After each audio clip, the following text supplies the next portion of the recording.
A tiny island at the mouth of a river would soon become a gateway to the world. In the early 1600s, this patch of forest, tidal flats, and marshland lay quiet under the wind-swept skies of the Atlantic. It was a place of rivers and trails, of the Lenape people trading along waterways, of forests so dense that sunlight barely reached the ground. Into this wilderness came the first Europeans, explorers whose footsteps would set the stage for centuries of ambition, conflict, and transformation. This is New York before it was New York.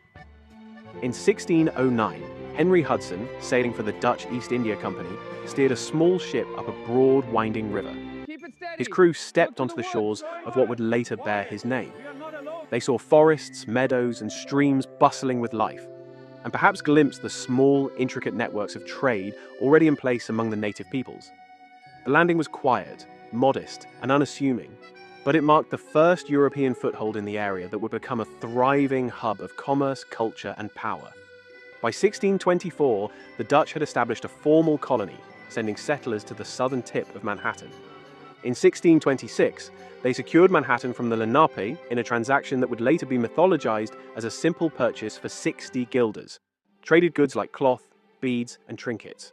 In reality, it was far more complex, a mixture of misunderstanding, necessity, and cultural difference.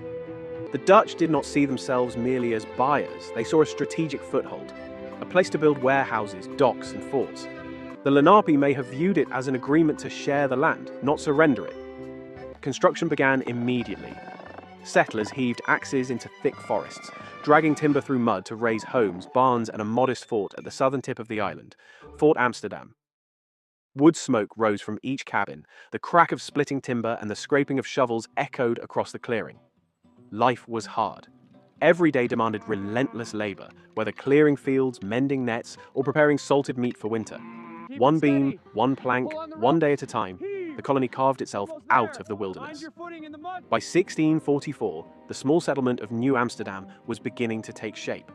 Streets were lined with wooden homes and warehouses. Palisades guarded the edges of the town, and the West India Company oversaw trade that reached from the Caribbean to Europe. Life was orderly yet fragile, sustained by the rhythm of labor, the trade of goods, and uneasy diplomacy with the surrounding native nations. Treaties were forged, promises exchanged over council fires and makeshift tables. Trust was scarce, but survival depended on cooperation. A darker reality had begun to take root. In 1655, enslaved Africans arrived in New Amsterdam, their labor forced into the colony's docks, farms, and households. Sold